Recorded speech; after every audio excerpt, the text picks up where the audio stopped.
जो करीना का आपने जिक्र किया, करीना ने जो बात कही है वो इस घटना पर नहीं कही है।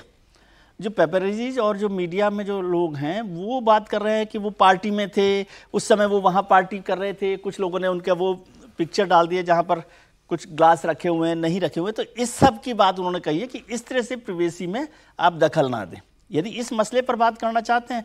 हालांकि बहुत सारे सवाल है, जो आपके सवाल है वो वाजिब है। ये सवाल भी हो रहा है कि भाई ऑटो में वो लेकर गए सैफ को और करीना वहां नीचे खड़ी हुई है, तो क्या गाड़ी नहीं है? मतलब सैफ के पास ऐसे परिवार में और उस अपार्टमेंट में ऐसे ड्राइवर बहुत सारे होंगे कि जो किसी को लेकर जा सकते हो। सारे सिक्योरिटी वालों को ड्राइविंग आती है, सारे और वहां पर वो कैब उसमें गए हैं, ऑटो में गए हैं। तो ऐसे बहुत सारे सवाल हैं जिनका जवाब बहुत से सवाल हैं जिसका जवाब नहीं मिल रहा। और 24 घंटे 48 घंटे के बाद न मिलना ये थोड़ा सा भ्रम और बढ़ाता है। मुझे तो भ्रम दूर नहीं हुआ, भ्रम बढ़ गया। ये है, ये बात सही है कि अब जब आपके पास सामने तस्वीर है आदमी की, उसके बाद भी आपको 24 घंटे के ऊपर पुलिस को हो गया है। 24 घंटा क्यों, परसों रात की बात हुई ना। बिल्कुल, तो काफी टाइम हो गया। तो लगभग पुलिस अभी संदिग्ध को पकड़ा है, पूछताछ करेगी, उसके लिंक निकालेगी। वो अभी तक जो मेरे पास इंफॉर्मेशन आ रही थी, मतलब जो हमारे सब सारे लोग मुंबई में कवर कर रहे हैं, जिस व्यक्ति को संदिग्ध अभी पूछताछ के लिए बुलाया था, may be he is not the one, वो नहीं। इसीलिए मैं कह रहा हूँ पुलिस से देखिए दो बातें समझ लेनी चाहिए इन्वेस्टिगेशन में हमेशा, कि यदि हमें नहीं पता है इसका मतलब ये नहीं है कि नहीं पता है पुलिस को। नहीं, ये तो मैं बिल्कुल मानता हूं। पुलिस को तो पता ही होगा। पुलिस तो नहीं जरूर। और मान लो गलत आदमी को पकड़ लिया और वो तुरंत आपके सामने ला दे, फिर पता पड़े कि ये नहीं है, तो आप कहेंगे कि लोग आपको ऐसी क्या जल्दी थी, पहले आप इन्वेस्टिगेशन करें। तो पुलिस अपने तरीके से काम करती है और मुझे लगता है कि पुलिस सामने आएगी, क्योंकि वो अच्छा ये देखिए साहब, ये देखिए जो सैफ अली खान को चाकू मारा गया था ना, उसका ये टुकड़ा है जो निकाला गया है। उफ, ये दे दिए स्क्रीन पर, दे दें, तो बहुत जबरदस्त खतरनाक बात है। जो वो है ना वो टूट गई है। बिल्कुल, तो ये तो प्रॉपर चाकू ही है। कितना 2-2.5 इंच तो होगा ये। हाँ, लगभग ये लगभग 2-2.5 इंच वो चाकू की का नोक से पीछे का हिस्सा जो है वो टूट गया, उनकी गर्दन में या पीठ पर कहीं जो है उसने मार किया। ओह, ये देखें आप साहब, बिल्कुल वो ये तो किचन नाइफ लग रहा है सर। ये चाकू वो नहीं लग रहा है। कल भी मैंने ये बात कही, ये चाकू वहीं से टूट गया, बिल्कुल जहां हैंडल से टूट गया, जिसका वो मतलब लचीला होता है और वो सब्जी काटने वाला लग रहा है, जो वो टूट गया और इसने मारा है। और वो वहीं से भी वो हत्थे, ऐसा लग रहा है हत्थे हैंडल से ही टूट गया, वो हैंडल से वो शरीर में गड़ा रह गया। वही कह रहा हूं ना, हैंडल से टूटा है। और हो सकता है वो घर से ही लिया हो। इतना लंबा लोहे का टुकड़ा आपके शरीर में घुस जाए और रीढ़ की हड्डी के करीब उनको पहुंचा है। रीढ़ की हड्डी से लेकिन मुझे 2 mm केवल दूर है। मतलब ये रीढ़ की हड्डी पर चोट लगने का मतलब आप समझिए, आदमी जैसा बता रहे थे समीर जी, बिल्कुल ठीक, जिंदगी भर के लिए पैरालाइज हो जाए, कुछ भी डैमेज हो सकता है। से बिल्कुल सहमत होते हुए ये कह रहा हूं कि ये हत्या का इरादा नहीं है, इरादतन हत्या का मसला नहीं लगता। कल मैं भी यही कह रहा था कि ये वो नहीं दिखता किसी की हत्या करने को। हाँ, लेकिन जान चली जाती, जान तो चली जाती है, लेकिन वो इरादतन हत्या एक होता है कि मर्डर के लिए कोई हत्या का प्रयास का ही मामला दर्ज होगा। 6 हमले करे आपने, मतलब गर्दन पे कर रहे हो, पीठ पे कर रहे हो, तो मामला तो पुलिस को ज्यादा पता पड़ेगा। लेकिन ऐसा लगता है कि वो कि एक इरादतन हत्या के लिए आया हो, एक होता है ना मर्डर के लिए कोई आया हो। पुलिस के लिए एक बड़ी चुनौती है, मतलब मुंबई पुलिस की प्रतिष्ठा भी दांव पर है। कितने बड़े स्टार के ऊपर हुआ है, और इसलिए वो ऐसे बड़े मसले पर ज्यादा थोड़ा सेफ तरीके से चल रहे हैं। टीमें बनाई है, मुझे लगता है कि 48 घंटे में पुलिस इसका पीछे मोटिव क्या था, ये व्यक्ति कौन था, क्यों घुसा, इसकी पूरी जानकारी पत्रकार वार्ता लेगी। वो पूरी जानकारी मतलब मुझे लगता है मीडिया को उपलब्ध कराएगी। नहीं, चाकू वाकू लेकिन सभी अपने साथ लेके गया था, मतलब ये इतना तो तैयारी से ही गया था ना। जरूरी नहीं कुछ मेरा कहीं आमना सामना हो जाए, ये चाकू वहां का भी हो सकता है, घर से भी उठा सकता है, मतलब क्योंकि वो जब सैफ आ गया हो अचानक, तो ये भी हो सकता है। लेकिन मुझे लगता है कि सिक्योरिटी के जो इंचार्ज है उनसे भी पूछताछ होगी कि भाई ऐसे व्यक्ति घुस गया, मतलब इतने 12 फ्लोर तक वो जिन्हें चढ़ के जा रहा है और कहीं पर भी आपको खबर नहीं लग रही है पूरी। ये तो मतलब सिक्योरिटी की भी बड़ी लैप्स है। और ये जो अपार्टमेंट की सिक्योरिटी पर बहुत बड़ा सवाल है। सबसे बड़ा सवाल मजाक में अक्सर कहता हूं कि हिंदुस्तान में सारे अरेंजमेंट्स जरूरत से पहले तक ठीक रहते हैं। जरूरत होती है तब पता पड़ता है कि ये सब क्या है। बाकी सीसीटीवी भी होते हैं, सिक्योरिटी गार्ड भी होते हैं, फोन सिस्टम भी होता है वहां पर, तो फोन सिस्टम भी होगा कि वो वीडियो को बिल्कुल वीडियो फोन होते हैं इन सारे अपार्टमेंट्स में। वैसे तो अभी होता ही है कि आपको बाहर से ही वो देख के तभी एंट्री मिलती है। लेकिन यहाँ तो लग रहा है कि वो पहुंच गया। और मैं फिर कह रहा हूँ ये फेमिलियर आदमी है, मतलब कम से कम एक चीज तो तय है, या तो रेकी में इतना फेमिलियर हो गया हो, और या तो वो फेमिलियर आदमी होगा जो वहां इतनी आसानी से पहुंच, उसको पता है कि इस रास्ते से जाएंगे यहाँ सीधे पहुंच जाएंगे। क्योंकि हर अपार्टमेंट में आप स्टेयर केस से सीधे जाएं और जहां आपको पहुंचना है उस जगह पहुंच जाएं, ये संभव नहीं है। 12 मंजिल स्टेयर्स पे चढ़ना, बिल्कुल ये बात सही है कि भाई मैं उसी फ्लैट में क्यों गया, अगर बिल्कुल ही अननोन आदमी है, वो नहीं चोरी कहीं भी कर सकता है। कोई इतनी भागदौड़ नहीं है उसकी, वो चल भी रहा है 12 मंजिल, किसी को चोरी मतलब जाना भी है तो वो एकदम भागेगा और फिर दौड़कर भी भाग के आएगा, वो वैसा भी नहीं भाग रहा है उस समय भी। और उससे इंपॉर्टेंट बात है कि वो भागकर कैसे चला गया, गायब कैसे हुआ। एक तो आ गया वहां पर और 1 घंटे के बाद जा रहा है, 1 घंटे के बाद जा रहा है, तब तक तो शोर भी हो गया था, सब कुछ हो गया है। और वो 12वीं मंजिल से ही तो भागा है ना, तो 12वीं मंजिल से उतर नहीं, इसी सीढ़ियों से ही तो आ रहा है। ये बात आपकी ठीक है, मतलब ये देखें ये एक बात सही है जो हर्षवर्धन जी कह रहे हैं। अगर ये परिवार की तरफ से बता दिया जाता या पुलिस इसके बारे में बताती तो शायद इतने कयास नहीं लगते। जो सबसे बड़ा सवाल आप और हम भी पूछ रहे हैं, घर के अंदर घुसा कैसे, ये तो फैमिली जानती है ना। तो पुलिस वाले नहीं, पुलिस जो है ना, ये तो फैमिली जानती है कि ये कैसे आया था। इंट्रोगेशन में पुलिस इंस्ट्रक्ट करती है कि भाई आप कोई बात नहीं करें, क्योंकि उससे कंफ्यूजन क्रिएट होते हैं। हर आदमी एक अलग तरीके से बात करता है। पुलिस सारे पत्रकार वार्ता जब लेंगे तो पूरी बताएगी, पुलिस कहां से बताएगी कौन ये बात है, कहां का रहने वाला है, किस मोटिव से घुसा, जरूरी नहीं है कि पुलिस जो बता रही है वो बात है कि नहीं है। लेकिन अच्छा, हमारे सहयोगी सचिन चौधरी जुड़ गए हैं, उनके पास नई इंफॉर्मेशन है इस पूरे मामले को लेकर के। 2 सीसीटीवी फुटेज सचिन दिख रही है हमें, एक में ये चोर ऊपर जाता हुआ, हमलावर बल्कि कहना चाहिए, और दूसरे में उतरता हुआ, और वो चाकू का टुकड़ा भी अब उसकी तस्वीर भी आ गई है, जिससे पता लग रहा है कि कितना गंभीर खौफनाक हमला था ये सैफ अली खान के ऊपर। अभी कोई नई जानकारी पुलिस शेयर कर रही है? देखिए सौरभ, अभी थोड़ी देर पहले जो है लीलावती अस्पताल के डॉक्टर्स ने एक प्रेस कॉन्फ्रेंस की, जिसमें अस्पताल के सीईओ थे नीरज उत्तमानी, जिन्होंने सबसे पहले सैफ अली खान को उनके लॉबी में रिसीव किया और उनको एडमिट कराया, उनके ऊपर ट्रीटमेंट कराया। उसके बाद उनके साथ में डॉक्टर नीरज डांगे भी थे, जो कि न्यूरो सर्जन है, और उसके अलावा बाकी जो दूसरे सर्जन थे वो भी मौजूद थे। और उन्होंने बताया कि जो चाकू का ये टुकड़ा है ये 2.5 इंच का है, और ये अगर 2 मिलीमीटर भी थोड़ा सा अंदर उनके स्पाइनल कॉर्ड के पास जहाँ जो फ्लूइड आता है वहाँ पर अगर ये छेद करता या वहाँ पर गहरा घाव करता तो काफ़ी गंभीर ये मामला हो सकता था। सिर्फ 2 मिलीमीटर से जो है सैफ अली खान बचे हैं। इतना ही नहीं, उनके गर्दन के पास यहाँ पर जो नस होती है, इस नस के पास एक घाव लगा हुआ है, और वहाँ पर भी अगर वो नस फट जाती तो सैफ अली खान अस्पताल पहुँचते पहुँचते काफ़ी सारा खून बह जाता था। और जैसे ही वो अस्पताल में आए तो उनके शर्ट पर, उनके कपड़े पर खून जो है लदा हुआ था, खून से उनके कपड़े जो है लथपथ थे एक तरह से। और उनका छोटा बच्चा तैमूर जो उनके साथ में था, और एक उनका सर्विस हाउस जो सर्वेंट है उनके साथ में था। डॉक्टर ने कहा इसकी इतने बड़े घाव होने के बावजूद सैफ अली खान बिल्कुल एक रियल हीरो की तरह चलकर आए, खुद से चलकर आए, उन्हें स्ट्रेचर की जरूरत नहीं पड़ी। लेकिन अभी जो टुकड़ा बरामद किया गया है ये पुलिस ने अपनी कस्टडी में ले लिया है सबूत के तौर पर। उस पर खून के निशान भी है, और सबूत के तौर पर जो है इसको अब जब आरोपी की शिनाख्त हो जाएगी, वो पकड़ा जाएगा, तब कोर्ट में पुलिस इसको जो है पेश भी करेगी, कोर्ट में इसको सबूत के तौर पर पेश करेगी। बहरहाल सैफ अली खान का जो स्टेटमेंट है उसको लेकर अस्पताल प्रशासन ने कहा है कि अभी उन्हें आराम की थोड़ी ज़रूरत है, इसलिए उन्हें किसी को जो बाहरी जो शख्स है उनके परिवार को छोड़कर उनको अंदर उनको मिलने के लिए परमिशन नहीं दी गई, इजाज़त नहीं दी गई है। पुलिस बयान कब लेगी उस पर अस्पताल का प्रशासन का कहना है कि अभी तो फिलहाल जो है उस पर वो कमेंट नहीं करना चाहेंगे। लेकिन ये जो चाकू का टुकड़ा मिला है ये काफ़ी गंभीर है, एक तरह से जो घरेलू चाकू बिल्कुल ठीक, ये कहना चाहिए उस तरह से भगवान की कृपा से बहुत बचाव हो गया उनका। सचिन, अब दूसरा जो हमलावर है इसके बारे में कोई और नई डिटेल इन तस्वीरों के अलावा? देखिए जो सीसीटीवी फुटेज, ये दूसरा सीसीटीवी फुटेज जो है ये सामने आया है, और जिसमें रात का जो समय है यानी कि 16 तारीख की रात को 1:37 का ये समय है, जब वो अज्ञात हमलावर जो है वो मुंह पर उसने एक गुलाबी रंग का उन्होंने एक स्कार्फ पहना हुआ है, अपना मुंह ढक लिया है पहचान छुपाने के लिए, और वो इधर उधर देख रहा है कि कहीं सीसीटीवी कैमरे में उसकी तस्वीर तो नहीं आ रही है, और वो ऊपर गया। जब उसने 11वीं मंजिल पर जाकर वो बाथरूम में छुप गया, उसके बाद उसने जो मेड है उनके साथ उसकी नोकझोंक हुई, उसके ऊपर हमला हुआ। सैफ अली खान आए, उसके ऊपर हमला, दूसरी एक गीता मेड आई, उसके ऊपर उसने हमला किया, और उसके बाद वो जब भागा तब भागते वक्त उसका स्कार्फ जो है वो गिर गया, जाते वक्त उसका स्कार्फ जो है उसके मुंह पर नहीं था, और उसके कारण उसकी तस्वीर जो है वो कैमरे में कैद हो गई, सीसीटीवी कैमरे में कैद हुई, और जिसके बिना पर पुलिस जो है छानबीन कर रही है। एक शख्स को जो है संदिग्ध शख्स को हिरासत में लिया है, उससे पूछताछ की जा रही है।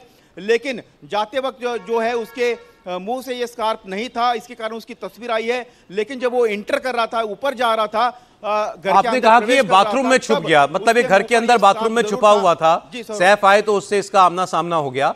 लेकिन घर के अंदर इसको एंट्री कैसे मिली, ये कुछ क्लियर हो पाया? जी देखिए, जो इन्वेस्टिगेशन करने वाले जो पुलिस की टीमें थी वहाँ पर क्राइम ब्रांच के, उनसे मेरी बात हुई थी और कुछ लोग जो चाहे फिर वो राजनेता हो या फिर कुछ फिल्म से जुड़े लोग हो जो सैफ अली खान के घर में अक्सर जाया आया करते थे, उनसे भी मेरी बात हुई थी। तो उनका कहना था कि जो 11वीं और 12वीं मंजिल है जहाँ पर ये सैफ अली खान उनका परिवार रहता है, वहाँ पर एक डिजिटल लॉक लगा हुआ है और वहाँ पर भी कैमरा है, लेकिन वो कैमरे में तस्वीर क्यों नहीं आई, ये सबसे बड़ा सवाल है। लेकिन कहीं ना कहीं पुलिस को भी ये लगता था कि अगर वो सीधे सामने के गेट से एंट्री करता था तो उसकी तस्वीर कैमरे में आती थी, वहाँ पर वॉइस मैसेजिंग छोड़ी जाती है, उसके बाद दरवाजा खुलता है और उसको एंट्री मिलती है। लेकिन जिस तरह से बाथरूम में छुपा हुआ था तो पुलिस को एक अंदेशा है कि ये बाथरूम के रास्ते से, मतलब किस रास्ते से ये बाथरूम में घुसा और बाथरूम में जाकर छुपा, क्या ये किसी खिड़की से छुपा था या उसको पहले से पता था या छत के रास्ते से वो खिड़की खोलकर बाथरूम में गया, ये सबसे बड़ा सवाल है और जिसको लेकर भी अब पुलिस की जांच जारी है, पुलिस उसकी तफ्तीश कर रही है। सौरभ, और ये जब उतर रहा है, उतर के निकला होगा, कहीं से बाहर निकला, गेट से निकला तो कैसे निकला, या दीवार फांद के गया, और ऊपर इतना सब कुछ हो चुका था, उस वक्त किसी ने सोसाइटी में किसी को अलर्ट नहीं किया?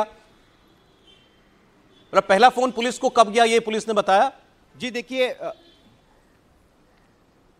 सोसाइटी के भीतर जब ये अंदर इसने प्रवेश किया तब सोसाइटी की एंट्री और एग्जिट गेट पर दोनों जगह पर कैबिन है, वहाँ सीसीटीवी कैमरा है। इसके अलावा लॉबी और पूरा जो प्रीमाइसेस है सीसीटीवी जो कंपाउंड से लगा हुआ, वहाँ पर भी सीसीटीवी लगाए गए हैं। लेकिन ये जो पुलिस कल बता रही थी, जहाँ पर पुलिस जो है रेकी कर रही थी और अनुमान ये लगा रही थी कि उसने वो कहाँ से गया होगा, तो उस पुलिस वालों से कल जो बात हुई थी और डीसीपी जो दीक्षित गेडाम है उन्होंने भी अपने बयान में कहा था कि वो पीछे के रास्ते से जो बगल वाली बिल्डिंग है वहाँ से कूदकर वो अंदर जहाँ पर गार्डन का रास्ता है और जहाँ पर फायर एग्जिट है, सीढ़ियों का जो रास्ता है, वहाँ से वो कूदकर अंदर आया है और उन्हीं रास्ते से वो ऊपर गया। इसलिए वो बिल्डिंग प्रीमाइसेस के जो सीसीटीवी कैमराज है उसकी नज़र में नहीं आया, क्योंकि वहाँ पर वो सीसीटीवी कैमरेज के नज़र में इसलिए नहीं आया क्योंकि पीछे के रास्ते से वो कूदा था। और जब वो सीढ़ी से ऊपर चढ़ रहा था तब एक मंजिल पर जो सीसीटीवी कैमरा वहाँ पर लगा था, जिसकी कैमरे में ये उसकी तस्वीरें जो है कैद हुई है। हालांकि उसको अंदाजा नहीं था कि यहाँ पर भी सीसीटीवी कैमरा है। जब ऊपर चढ़ा उसने स्कार्फ पहना था, लेकिन जिसने हमला किया, जो नोकझोंक हुई, उसमें उसका स्कार्फ वहाँ पर गिर गया, उसमें मुंह पर उसने लगाना वो भूल गया। लेकिन ये एक बात जो आपने बताई ना, ये एक्चुअली ये सवाल है लोगों के मन में। आपने बताया उनके घर के बाहर एक डिजिटल लॉक है, कैमरा भी लगा हुआ है, वहीं पर इसकी पहचान हो जानी चाहिए थी, तो ये इसको एंट्री कैसे मिल गई घर के अंदर? क्या दरवाजा खुला हुआ था? लेकिन क्योंकि रात का बहुत देर का वक्त है तो ये भी अटपटी सी बात है। एनीवे, ये बातें सब तफ्तीश में। सचिन, आप रहिए हमारे साथ और कोई और इन्फॉर्मेशन हो तो प्लीज शेयर कीजिएगा। जो बातें अभी तक सचिन ने बताई, मतलब इसमें से ज्यादातर आज जो पुलिस ने और बहुत सारी चीजें कंफ्यूजन है। मतलब एक बात तो समझ में आ रही है कि वो मेन एंट्री गेट से नहीं हुआ, क्योंकि वो तो डिजिटल लॉक है और वो डिजिटल लॉक ऐसे होता है कि अंदर से भी आप ऐसे नहीं खोल सकते उसको, तो वो बाहर कैसे गया?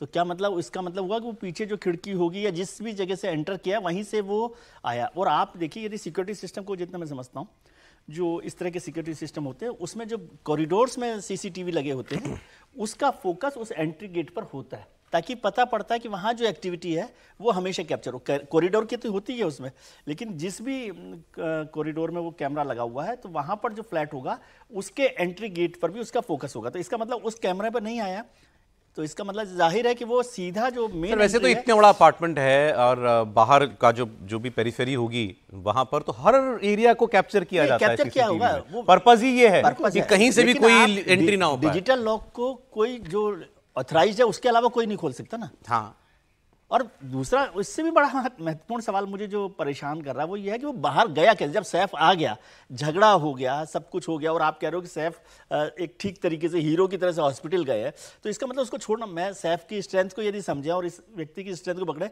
कि सैफ यदि उसका हाथ पकड़ ले ना तो बिना चाकू की भी हड्डियां उसके हाथ में आ वो इसकी किस्मत थी, इसका वार लग गया उनको। हाँ। तो फिर आदमी को जब घायल होता है तो फिर पहली सैफ तैयार नहीं होंगे ना, नींद से उठे होंगे, लेकिन वो बाहर कैसे गया?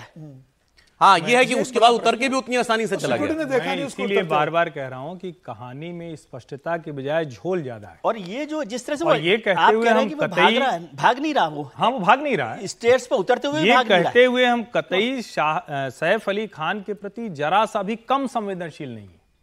लेकिन ये जो घटनाक्रम है इस पर जो देश को ज्यादा जानकारी होनी चाहिए, स्पष्टता ज्यादा होनी चाहिए। कई बार होता है, कोई बहुत बड़ी क्राइम इन्वेस्टिगेशन थोड़ी ना है कि माफिया भाग जाएगा, सिम बदल लेगा, फलाना कर लेगा, धमाका कर लेगा, वो कोई गैंगस्टर है तो दुबई से। ये एक घटनाक्रम हुआ, रात के वक्त हुआ, जिस समय और उस समय के घटनाक्रम को दो तरह से देखा जाना चाहिए। या तो वो सारे लोग सो गए थे और या तो वो सारे लोग यानी या तो जाग रहे थे, पार्टी कर रहे थे या जो भी कर रहे थे। तो ऐसी दोनों ही स्थिति में कोई व्यक्ति बाहर से आ जाता है, हमला करके चला जाता है, सीढ़ियों से उतर भी जाता है, सीढ़ियों के रास्ते चला भी जाता है। ये थोड़ा सा नहीं समझ में आ रहा है, थोड़ा सा मुश्किल ज्यादा बढ़ रही है। और वो उतरते वक्त भागता हुआ नहीं लग रहा मुझे कि जो एक हमले के बाद यदि पकड़ा गया है उसे, जैसे सैफ ने उसको पकड़ा है ऐसा बता रहे हैं, तो फिर जब वो बच रहा है तो वो जितनी तेज रफ्तार से भागना चाहिए वो वैसे नहीं जा रहा, वो आराम से सीढ़ियों पर उतर रहा है। इतना हाई प्रोफाइल है कि पुलिस इसकी सारी कड़ियों को जोड़ेगी। देखिए बहुत हाई प्रोफाइल मामला है, पूरे हिंदुस्तान में इसकी चर्चा है। अब तो महाराष्ट्र की पुलिस का भी एक प्रेस्टीज दांव पे लगा है ना कि भाई आप अपराधी को क्यों नहीं पकड़ पाए अभी तक और क्या जानकारी। स्पेशली बाबा सिद्दीकी और सलमान खान वाले बाबा सिद्दीकी के बाद क्या प्रेस्टीज में कोई बहुत बड़ा धब्बा लग गया क्या? ये बाबा ठीक नहीं, लेकिन अभी पुलिस जांच करेगी इस मामले में और मुझे लग रहा है निश्चित रूप से पुलिस हर मामले का जवाब देगी, हर प्रश्न का जवाब देगी। जब पत्रकार वार्ता लेगी तो पत्रकार भी पूछेंगे और जो सारे प्रश्न जो हमारे मन में पुलिस के मन में भी होंगे। कल actually chief minister Devendra Fadnavis से भी सवाल हुआ, उन्होंने अभी फिलहाल यही कहा कि पुलिस को काम करने में जो जानकारी पुलिस के पास है वो शेयर करेगी। देवेंद्र फडणवीस ने पुलिस कमिश्नर से बात की है 2 बार इस संदर्भ में और उनसे कहा है कि इस पूरे मामले की आप तक जाइए। तो ऐसा नहीं कि पुलिस पे प्रेशर भी है और मुझे लग रहा है 1-2 दिन लगेंगे। पुलिस गिरफ्तार करेगी, जानकारी इकट्ठी करेगी और पूरी जानकारी सामने लेकर आएगी। और अभी तो सैफ अली खान का बयान भी आना बाकी है, अभी उनसे बयान लिया नहीं गया है। उनका बयान होगा, वो बयान बताएंगे तो कि उनकी मुठभेड़ कहां हुई थी, कहां वो छुपा हुआ था, कहां से एंटर हुआ। ये सैफ खान ज्यादा बेहतर बता पाएंगे। आप क्या उम्मीद कर रहे थे कि घर में चलिए सैफ तो आईसीयू में। एक पैरेलल खींचता हूं तो थोड़ा और समझ में आएगा मैं क्यों कह रहा हूं भ्रम बढ़ रहा है। बाबा सिद्दीकी और सलमान खान ये दोनों किसी के टारगेट पर हैं। एक टारगेट पर था, वो टारगेट पर बाबा सिद्दीकी था, जो झगड़ा बताया गया, किसी ने सुपारी दी, अलग अलग लोग यूपी से, हरियाणा से, महाराष्ट्र से पकड़े गए, सब एक के बाद एक पकड़े जाते रहे। लिंक सामने आया, मुंबई पुलिस ने उसको क्रैक किया, सारे लोग पकड़े गए। सलमान खान के मामले में लॉरेंस बिश्नोई का कोई आदमी कहता है, पुलिस उसको क्रैक कर लेती है। ये कोई न तो टारगेटेड अटैक है न किसी के निशाने पर सैफ है। ये दोनों चीज पहले स्पष्ट होनी चाहिए। और जब ये मामला है तब पुलिस इतने घंटे के बाद इसमें स्पष्टता से नहीं बता सक रही कि आज हमको एक लाइन में खत्म करना पड़ता कि सैफ अली खान के घर में एक चोर आया था, उसको किसी ने बता दिया था, उसको पता चल गया कि 50 लाख, 1 करोड़, 2 करोड़ जितना भी था घर में पड़ा हुआ था, वही लूटने गया था। कैसे गया था, ये तरीका था। दूसरा क्या था कि उनका कोई जानने वाला था, उसको लगा था कि यहां था, हम पैसे चुरा के भाग जाएंगे। उनके घर रेगुलर नियमित तौर पर आता था, पैसे चुरा कर भाग रहा था, भागने नहीं पाया। अब इन दोनों में से अगर कोई बात नहीं और मुंबई पुलिस नहीं बता पा रही है तो संदेह बढ़ता है। लेकिन थोड़ा सा टाइम दे देना चाहिए। 1 करोड़ रुपया मांगा वहां पर। नहीं, मुंबई पुलिस को थोड़ा सा टाइम दे देना चाहिए। नहीं, हम तो देंगे। हमारे पास विकल्प नहीं। क्या हुआ था सुशांत सिंह राजपूत के समय तो कितनी थोरियां चलाई गई थी उस समय, लेकिन बाद में क्या निकला। तो मुझे लग रहा है थोड़ा पुलिस को समय देना पड़ेगा। अभी 24 घंटे हुए इस बात को, और पुलिस पहले उसे पकड़ेगी। मैं इनकी बात ये समझना चाह रहा हूं, आप क्या ये अपेक्षा कर रहे थे और हैं कि उस वक्त घर के अंदर, चलो सैफ तो घायल हुआ आईसीयू में है, करीना अगर थी तो वो आके बताती कि क्या हुआ रात में? नहीं, वो भले ना बताए, पुलिस बताए कि उनके परिवार में उस वक्त ये स्थिति थी, ये घटनाक्रम इन वजहों से हुआ, जितना पता है। बाकी हम पूछताछ कर रहे हैं, जांच कर रहे हैं और आपको बता देंगे। अब कोई कह रहा है कि जैसे अभी विजय जी ने कहा, ये अच्छा सवाल है भाई, जब पुलिस पे ही सवाल है तो क्यों बता रहे हैं? अरे भाई पुलिस इतना भी नहीं करे। आज अगर ये फोटो भी नहीं जारी किया होता, वीडियो भी नहीं जारी किया होता तो हम सब लोग उनके ऊपर टूट पड़े होते। लेकिन पुलिस के ऊपर ही सवाल। जिन डॉक्टर ने उनका उपचार किया है सैफ अली खान का, उनसे बात की है हमारे रिपोर्टर ने, आपको दिखाते हैं। हमारे साथ है डॉक्टर नीरज उत्तमानी, ये लीलावती अस्पताल के सीईओ है और सबसे पहले इन्हीं ने सैफ अली खान जब अस्पताल में आए थे तो उनको यहाँ पर रिसीव किया था, उनको एडमिट किया था। डॉक्टर साहब, आप बताइए कि सैफ अली खान कितने बजे आए थे, उनके साथ कौन कौन थे, क्या वो ऑटो रिक्शा से आए थे और क्या चलकर आए थे, उनके साथ उनका बेटा था? हाँ बताइए। सैफ अली खान साहब अराउंड 3 बजे, पौने 3 बजे के आसपास लीलावती हॉस्पिटल आए थे। वो पूरा उनका इसमें कपड़े में ब्लड वगैरह लगा हुआ था। He has come walk in. हम लोग बाहर किससे आए हैं वो हमको नहीं मालूम चलेगा।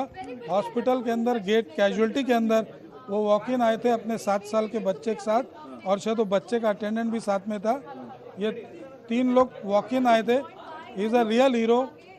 ही is walked in with so many injuries, bleeding from so many places.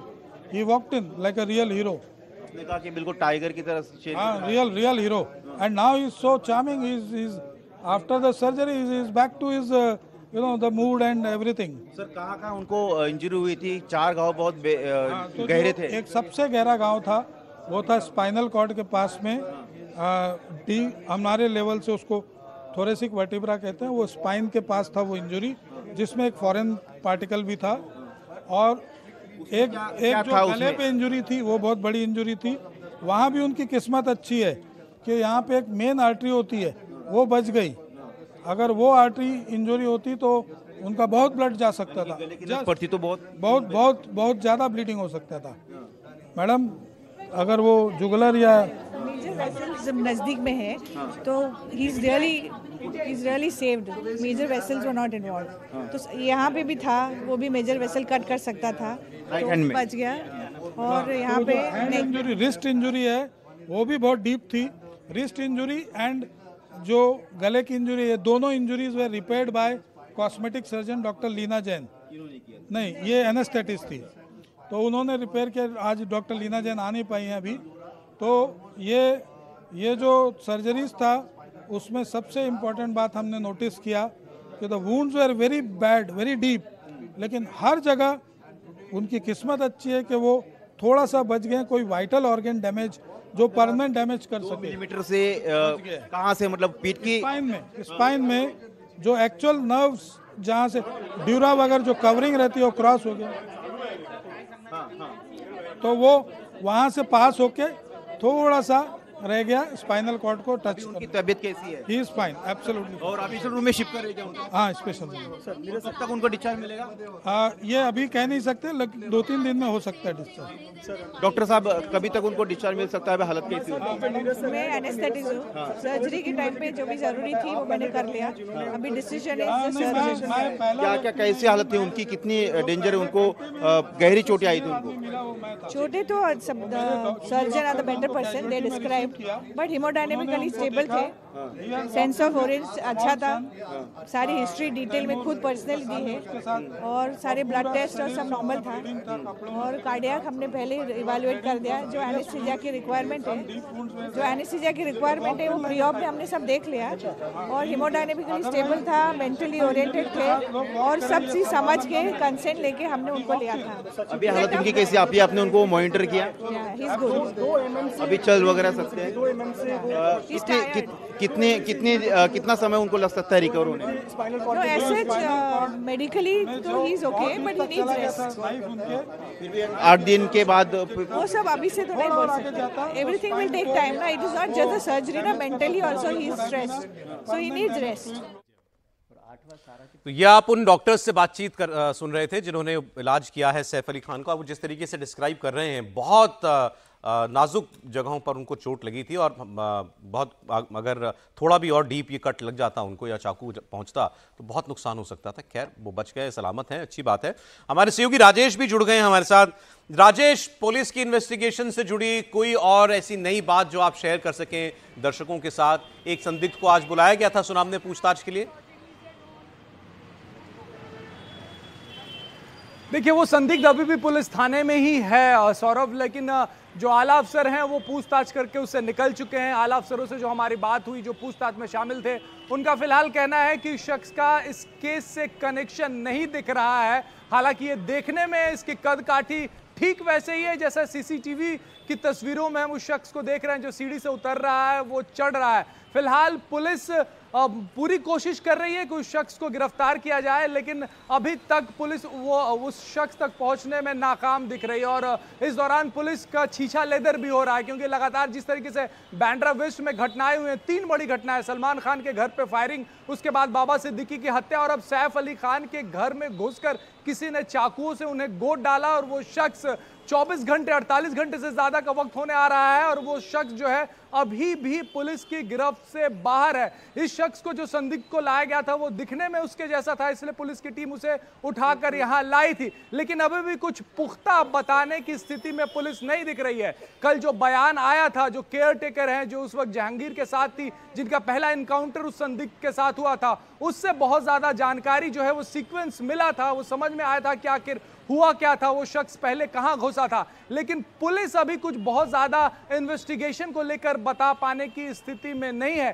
क्या ये चोर जो है वो रिकॉर्ड का चोर है, इसके पहले भी इस पर क्या चोरी के मुकदमे दर्ज हैं, पुलिस ठीक ठीक इसका जवाब नहीं दे रही है। पुलिस को ऐसा शक जरूर है कि ये रिकॉर्ड वाला चोर है, इस पर भी पहले और मामले दर्ज हो सकते हैं, वो भी पुलिस खंगाल रही है। सीसीटीवी में वो बांद्रा स्टेशन के पास देखा गया है, यानी कि वारदात के बाद के जो कुछ घंटे थे उस दौरान वहां देखा गया, और ये भी पुलिस सूत्रों से पता चल रहा है कि उसने लोकल ट्रेन पकड़ी है। ट्रेन पकड़ के वो कहां गया है इसके बारे में भी पुलिस के हाथ में बहुत ज्यादा नहीं है। पुलिस के कई टीमें जो हैं वो मुंबई के आसपास के इलाके जैसे वसई, विरार, नालासोपारा वहां कैंप कर रही है, वहां उस शख्स को ढूंढ रही है। एक अहम बात और कि टेक्निकल सर्वेलेंस से ये शख्स जो है फिलहाल बाहर है। यही वजह है कि ह्यूमन इंटेलिजेंस का सहारा इस वक्त पुलिस ले रही है। उसके फोटोग्राफ्स, उसके सीसीटीवी फुटेज को अलग अलग जगहों पर, अलग अलग खबरियों, अलग अलग पुलिस स्टेशन में भेजकर उसकी पहचान करने की कोशिश चल रही है।